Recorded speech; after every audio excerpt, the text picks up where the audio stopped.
guys, welcome to another video. Today is our second day in West Virginia.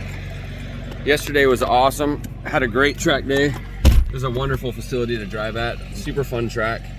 And I probably got more laps yesterday than I did at some of the other tracks.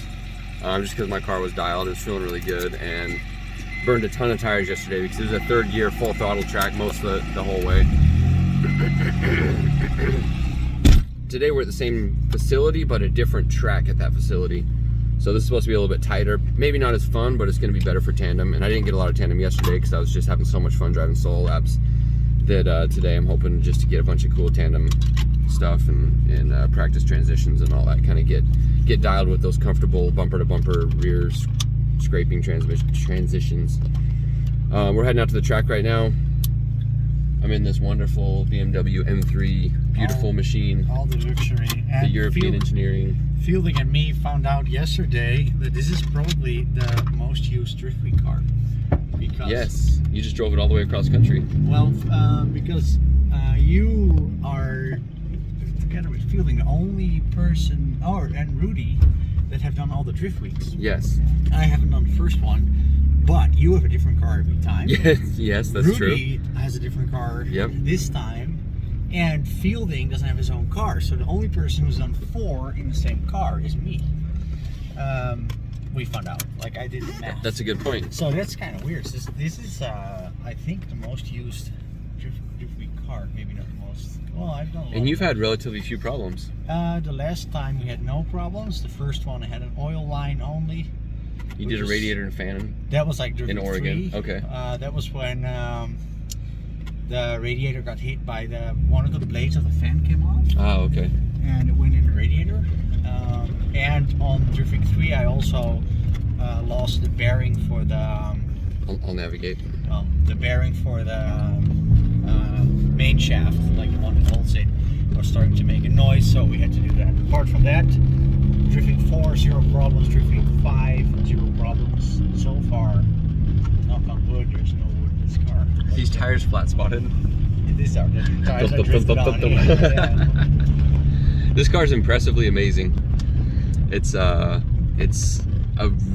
great street car and a great drift car. It just does perfectly what it needs to for Drift Week. Yeah, it's really funny that I wanted to ship one of my pro cars over for Drift Week 2, but with all the shipping problems that were happening in the end of 2020, I was like, this is very likely that that's not going to be there in time, and it was also very expensive, so I made the decision to get this car, and Chelsea found this car for me and did all the prep work. And I was like, we're probably going to be the lowest powered car, and it's like America, so it's probably a huge track with banks. It's probably not going to work. And then on Driftweek 2, we did really wonderful tracks like NOLA. Yeah. And this car is so good on those type of tracks. And also the track we were at yesterday, I did a video with Fielding, like a car review video, and it was really, really good. And I think Aaron's talent is to find those tracks, because Aaron is all about seat time and like evening the playing field, and he's like not big on huge overbuilt comp car things, so he's like naturally drawn to tracks that you can do with, I would almost say, yesterday's drift cars, like with like a more streetable drift car. Yeah. And that was really an eye-opener for me for this car, although the suspension on this car is exactly the same as on my pro cars. Field suspension, Wisefab, 100% the same components, but it's basically half the power and like 40% more weight. So yeah, you can definitely feel the weight, and there's definitely, I'm not gonna lie, there are some tracks where I was like, man, I would have loved more power. Was it a 2J or an LS3 or something? Yeah. Like, so you can really light them up in fourth, because that really doesn't do that, of course. But apart from that, I have no truck, I have no trailer, I have no crew over here in America, so this is my only car. I need to daily this car, so I don't want it to be too rowdy either. And we drove this car from Los Angeles to New York. It blows my mind. Yeah, it's crazy. It blows my mind. And it was like spot on, and Brian did a really good job planning that day, because the weeks up to Drift Week back in Europe before I leave are very, very, it's basically 2 months of working and like 7 days a week, morning till evening. It's very, very busy. I didn't have any time to plan anything or do anything. So Castro Motorsports in Los Angeles, my friend Chris Castro, prepared this car, and Brian did all the planning for the trip here and all the Airbnbs for during drift week. So, and he did a fantastic job. Like, we were on schedule every day for like 8 days, traveling through 20 states. Yeah, it was. And like you guys went and saw a bunch of sites and did the full U.S. tour. I got people on my YouTube channel commenting saying, you see more of America in this one trip than I have in my entire life. I would say the same thing. That's really funny, you know, because, yeah, so we did Grand Canyon, we did Mount Rushmore, we did the Niagara Falls. And you did it in a drift car. And we did Not just any road car, you did it in a drift car. That's amazing. Car. So, and like, I have been tandeming up or travel buddies with Brian since day one, drift week 2. So I've been driving behind that clown shoe through America, like coast to coast, already almost coast to coast on drift week 2 when we went from Arizona to Florida and back to Texas, and I did some events in Texas, so that was already like 6,000 miles. And then drift week 3 was obviously a little less driving, but still, you know, following a clown shoe all the way through the Pacific Northwest. So it's like really funny, and for me, to be honest, I do a lot of work behind the wheel, so I text, I call, I even write emails, and Brian's just, you know, leading the way. And I'm like, he's such an accomplished driver on the road as well. Like, he never has to do any emergency stops or dumb shit. He never loses his way. He's just, you know, one of those guys. You just put on your Tesla autopilot behind his back bumper. And he has a burble tune now from Jordan. Jordan burble tuned his car on drift week 3. So this is really funny. So when I'm like behind him, and I'm like on my phone a little bit, and I start like I hear the exhaust popping. That's Brian lifting off the throttle. So I'm like, hey, I need to brake. So I'm like, if I don't hear the burble tune, you have an audible a cue of when to lift. It's so nuts. Yeah. How's your drift week going so far? We haven't seen much yet. Obviously the bizarre trailer problems. Yeah. Which was, man, like, that was scary. Well, we were talking about these roads are so rough. Not to say that there wasn't a problem with the trailer, but it took some rough roads to do that thing in. For sure. And it's super rough, and I'm actually worried about even driving more in this state, because I don't know, I don't want to bend a wheel or blow a tire or anything like that. I have to say, a lot of people. So in Europe, trailers are a lot smaller. So we basically have like open trailers that contain one car, and even those are like 40% smaller than trailers over here. So you guys have huge trailers that in Europe would be behind a semi-truck, because we can't do anything that's over 7,000 pounds, for instance. That's all, like, you need to have a semi-truck license and register it. I think it's called CDL or something. So in Europe, you can't have a 30-foot enclosed or a 40-foot enclosed. You just can't have it.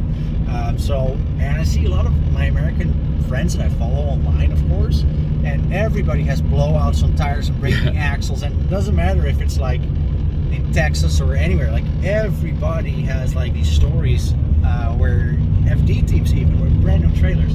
So yeah, I think it's kind of normal that it happens, I guess. And also, like, the price of a lot of those trailers are like, I'm sure there's differences in quality, but like, it's for what you get, it's pretty cheap. Like, you can put 3 cars in there and sleep in it. It's like 40 grand new. Like, that's pretty cheap. So it's obviously not going to be Mercedes quality axles, but still, yeah. And I love your truck. Like, that's like, like, I'm a big Julie guy. I have a Julie C30 back home, which came from Arizona, which is a 6.2 diesel, so the slowest diesel in the world.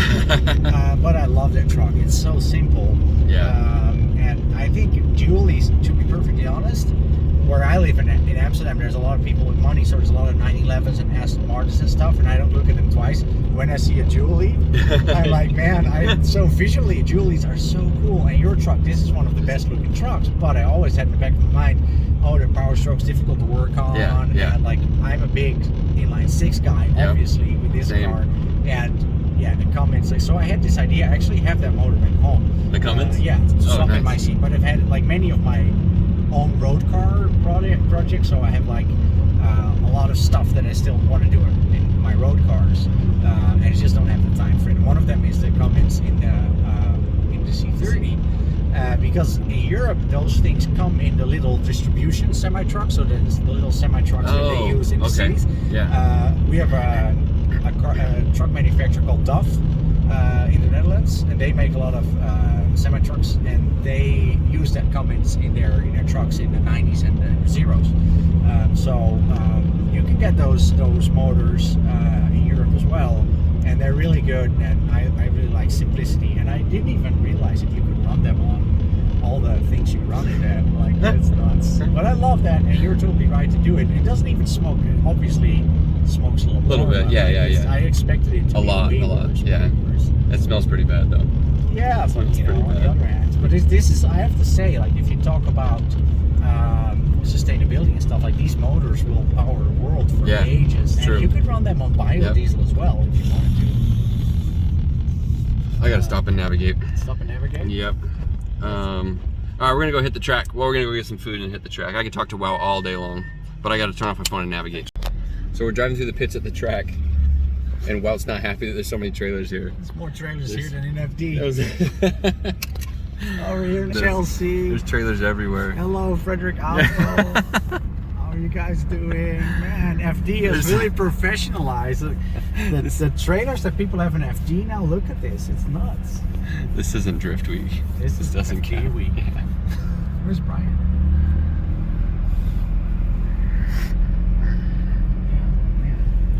Literally, there's as many trailers as there is cars here. Yeah. It's wild.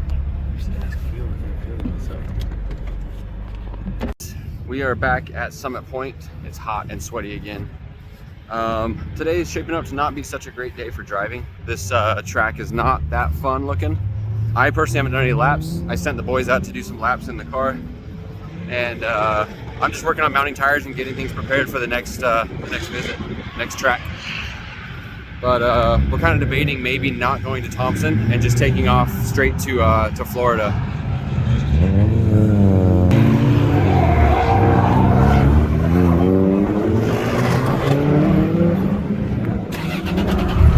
How's it going? Is this your first? Yeah. Yeah? They just changed the layout back to this morning, so it's not just random. Can you keep it to me, please? Yeah. The seat's okay? You got a position good? Oh yes, I think so. Let's Cool. see. Let's In see the it. end. Having fun? Good. Is the handbrake working? No, I don't know. Look at where it's at. Brandon. Style, Pinto style. Love it.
I got a lot of tires to mount after yesterday. So I'm gonna spend myself a good couple hours here on this tire machine. The boys are up there driving the car, and I'm just gonna mount tires.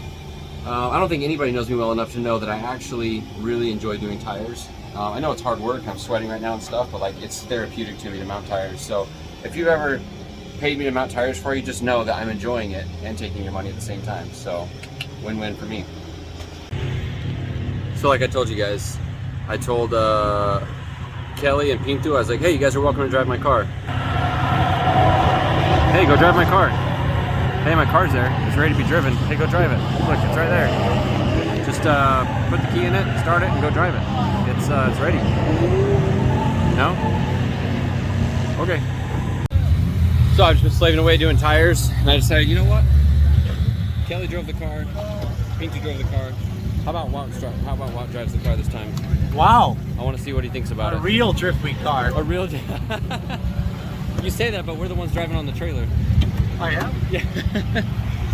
So we've been doing a couple logs. Turned up the boost to 1.5 bar.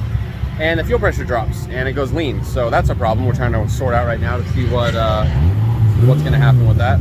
But we turn the fuel pressure up a little bit. We'll see what the logs do. If it keeps dropping pressure, obviously we have a pump or probably a pump problem, and then that gives us a couple days to address that and try and get that sorted out. Looks like Kelly found himself in a water fight with the kids.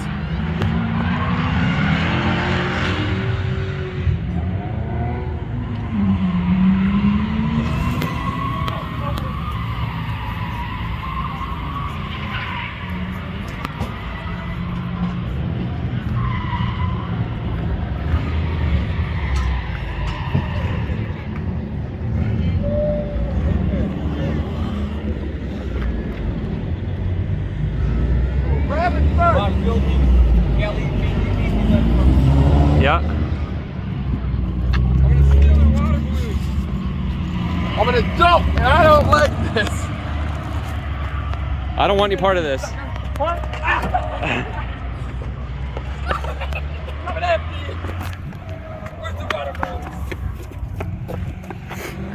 at this teeny little one. Finish them, Kelly.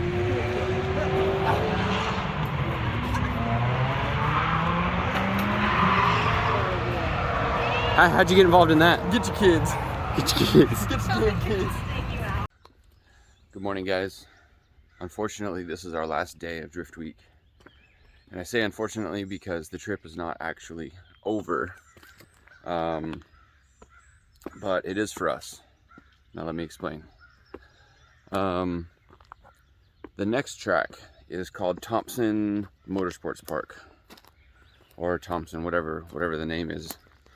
And it's in Connecticut, which is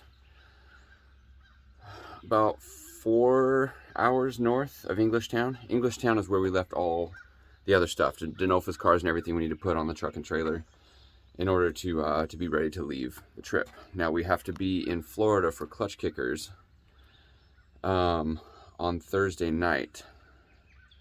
Thompson is on Wednesday.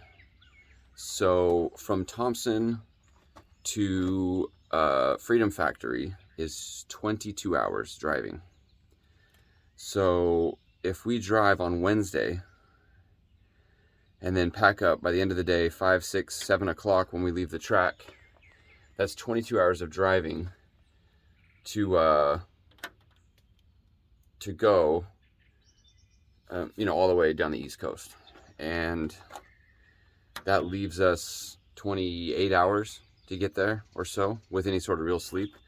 So that puts us on such a tight timeline that we would be extremely miserable, I think, if we were even to make it, and I hate being put in a position where we have to drive and we can't sleep when we're tired, and it's super dangerous, and I don't like even putting ourselves in that position. So I had such a great time driving at the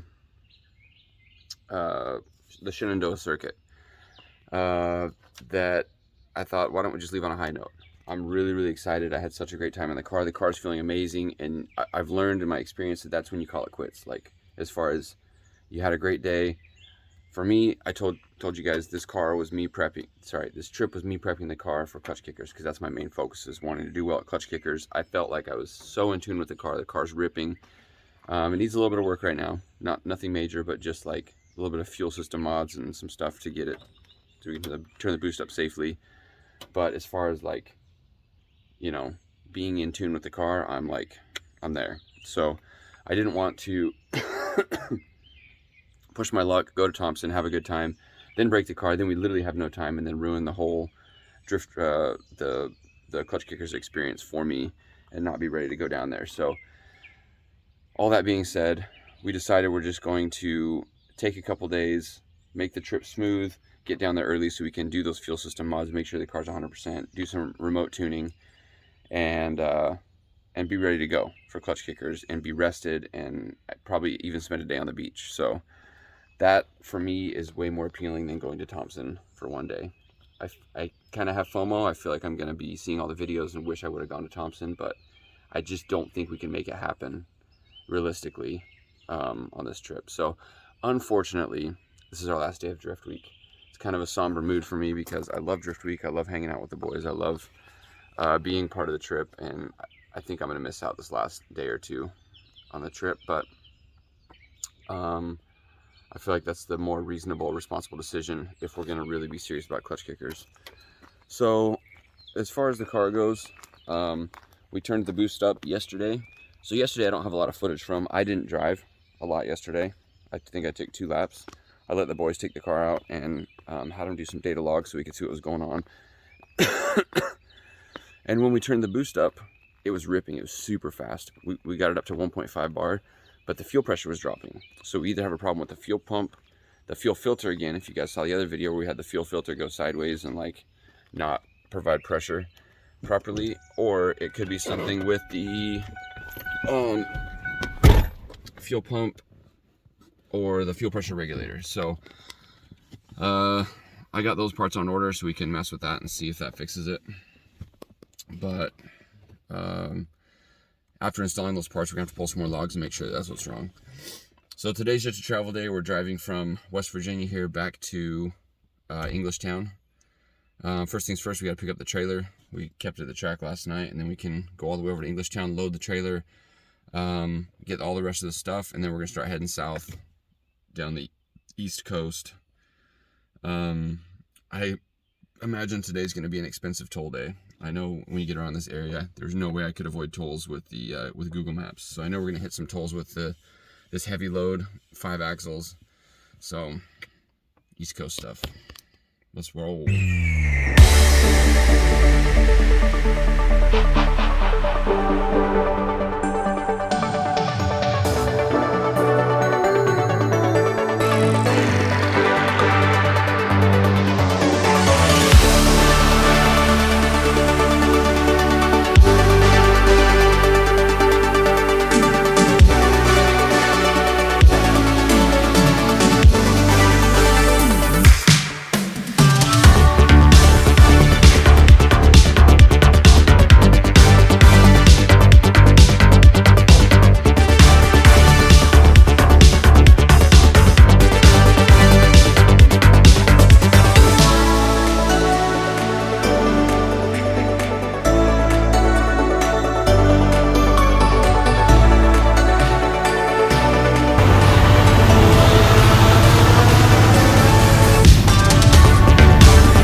Chris's shop at Englishtown, and we're just taking care of some of his oil for him. We're trying to get enough so we can make it all the way to Florida without having to buy diesel. We're gonna drive tonight to just outside Richmond, Virginia. We're gonna sleep there tonight and then finish our drive tomorrow to my buddy's place in Alabama. We're gonna work on getting the car ready, get everything as prepped as we can, and then drive to Florida on Thursday. This leaves us a good space of time to travel as opposed to going to Thompson and trying to book it down there on Thursday, which would have been just absolutely crazy. So it just started dumping rain here for a minute.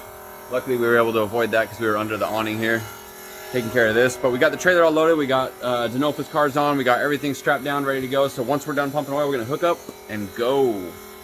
We're about 5.5 hours to Richmond, Virginia, so not too bad of a haul tonight, but just kind of a lazy day of travel. So we find ourselves somewhere in Delaware, and we had a few issues. One issue, what was the first issue, Kelly? Well, I don't know. Oh, the airbags. Oh yeah, the airbags. When we were leaving E-Town, we go to fill up the airbags, and one of them is blown out. So we've been driving 100 and something miles with no airbags at all, and so the truck is literally riding on the bump stops, and it's like boom, boom, super rough. And then we just stopped to get some gas. No, we don't get gas because we got oil. We stopped to pee. That's different. Don't need fuel. And let me flip. I was checking the wheel bearings like I do. I basically just grab right here and see if they're warm. And this one is warm and all the other ones were cold. So that's an indicator that it's time to check on them and see what's going on. So we decided to lift this one up and check the tightness of the bearing. Unless this is the only brake that's working. That would also explain it being warm. That's what I just said. But it doesn't make sense because they're all electric. Yeah, but some of them are junk and this is the only brand new one. So maybe this is the only one doing all the work. Because the bearing feels pretty tight, huh? I mean, it feels good. Yeah. It's not a wiggle, woggle, wiggle, wibble, giggle. Yeah. Maybe, do you have a grease can? No. You could totally grease from the inside out on these. That is pretty cool. Shout out to Swapped Axles. But it looks really nice. And Who did it? You can hear the brake. So like this one probably has the tightest brake out of all of them. Yeah. I'll bet that's what it is. Yes, you did it, Kelly. I know you did it. You do a good job. The video proof shows that you did it. Smirking wave, boys. Hi. That might be the only brake doing anything. That's We should it's actually lock more it up, likely. going down the road and see if this one tire They're smokes. flat spotted. Yeah. It's not. Yeah. Maybe. Oh, okay. Looks pretty good. How was that? How's that lock on there? Like this. Oh, it's a pain in the butt. That's your keeper. All bearings are the same.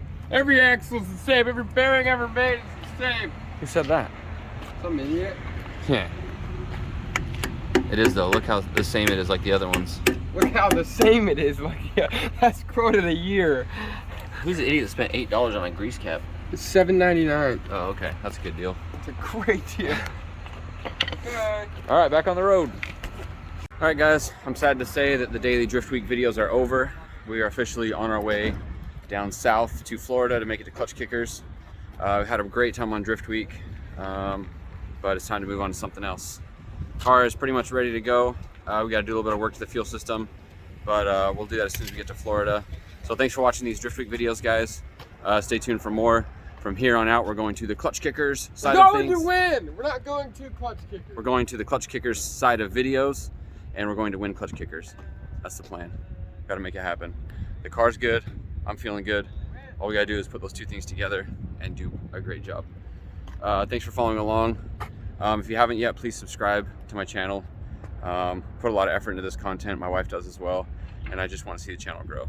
My wife's pushing me to do some sort of like a 5,000 subscriber giveaway, so we'll look into that. But thanks for following along, guys, and we'll see you next time. Bye.